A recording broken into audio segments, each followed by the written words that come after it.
বালি মাফিয়াৰ বিৰুদ্ধে হাইলাকান্দি বন বিভাগৰ সফল অভিযানত 11টা অবৈধ বালি উঠোৱা ঘাট ভাঙি চুৰমাৰ কৰে বন বিভাগে।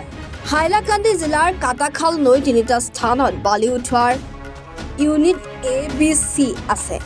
A আৰু C ইউনিট হাইলাকান্দি বন বিভাগৰ ফালৰ পৰা বন্ধ কৰা হৈছে যদিও বি মহলটো বন্ধ কৰা হোৱা নাছিল, যাৰ সুযোগ লৈ একাংশ বালি মাফিয়াই এই ইউনিটৰ পৰা বালি উঠোৱাৰ বাবে 11টা বালি ঘাট নিৰ্মাণ কৰিছিল। বন বিভাগৰ বৃহৎ দল উপস্থিত হৈ বালি মাফিয়াই নিৰ্মাণ কৰা ঘাট ভাঙি পেলোৱাৰ লগতে নৈৰ পৰা উঠোৱা বালি নষ্ট কৰে। অভিযানত কোনো লোকক আটক কৰিব পৰা নাই বন বিভাগৰ দলে। অবৈধ বালি মাফিয়াৰ বিৰুদ্ধে অভিযান অব্যাহত থাকিব বুলিও জনাইছে বন বিভাগে। আমার কাটাখাল বিটু বিচার গোপাল দেব, আমার রেঞ্জ বিচার দেবাশিস নাথ, আমার ডেপুটি রেঞ্জার কনুষ্কান্তি নাথ, আমি শিশু বিনোদ দেব আদরকোনা বিটু বিচার, প্রোটেকশন রেঞ্জ বিচার প্রোটেকশন স্টাফ এম প্লাস আমার কমান্ডো বেটেলিয়ান লৈ আমি বৃহৎ একটা অভিযান কৰিলোঁ। কিয় কৰিলোঁ, আমি তাত এটা মানে মহাল আমার পাঁচগ্রাম রেঞ্জের আন্ডারে 3টা মহাল আছে। এটা unit 1 Katakhal unit 1A, B, C। B2 sailed হোৱা নাই। ৰিচেণ্টলি একজনে বৰাত পাইছে। এই বৰাত পাওয়াৰ আগতে ইহঁতে সমজিয়ে লোৱা নাই, মহালটো ইহঁতে সমজা নাই।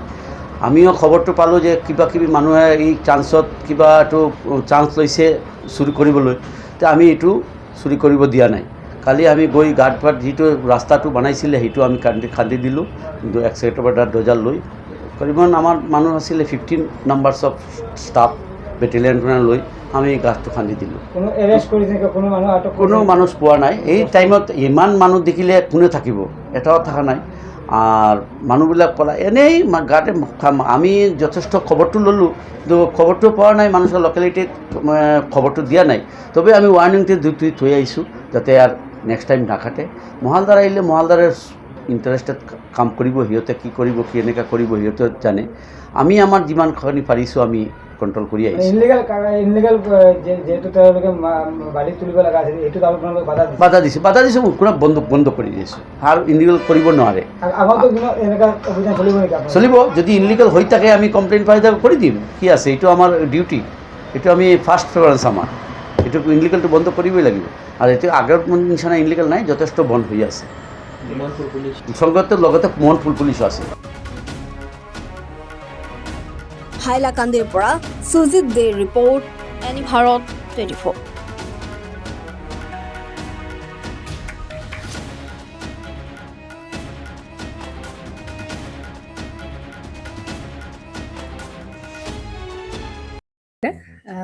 জুবিন গাৰ্গৰ গীতসমূহৰ ওপৰত আধাৰিত গানে কি আনে নামৰ এটা সুন্দৰ অনুষ্ঠান আপোনালোকৰ ওচৰলৈ আহি আছে অতি শীঘ্ৰে। অহা 15 আগষ্টৰ পৰা ধেমাজিৰ পৰা প্ৰথম অডিশ্যন আৰম্ভ হ'ব, আৰু সেই অডিশ্যনৰ যোগেদি বিভিন্ন কণ্ঠশিল্পীসকলে যিসকলে এই অনুষ্ঠানত যোগদান কৰিব বিচাৰে তেওঁলোকে এই অডিশ্যনৰ যোগেদি আগবাঢ়ি আহক। আৰু জুবিন গাৰ্গৰ বহুত ভাল লগা গান আমি সদায় শুনি আহোঁ, আৰু আপোনালোকৰ যদি ভাল লগা গান থাকে, জুবিন গাৰ্গৰ আপোনালোকে গাই ভাল পায়, তেন্তে অডিশ্যনত যোগদান কৰক। মোৰ ফালৰ পৰা আন্তৰিক শুভকামনা থাকিল এই সম্পূৰ্ণ অনুষ্ঠানটোলৈ। ধন্যবাদ।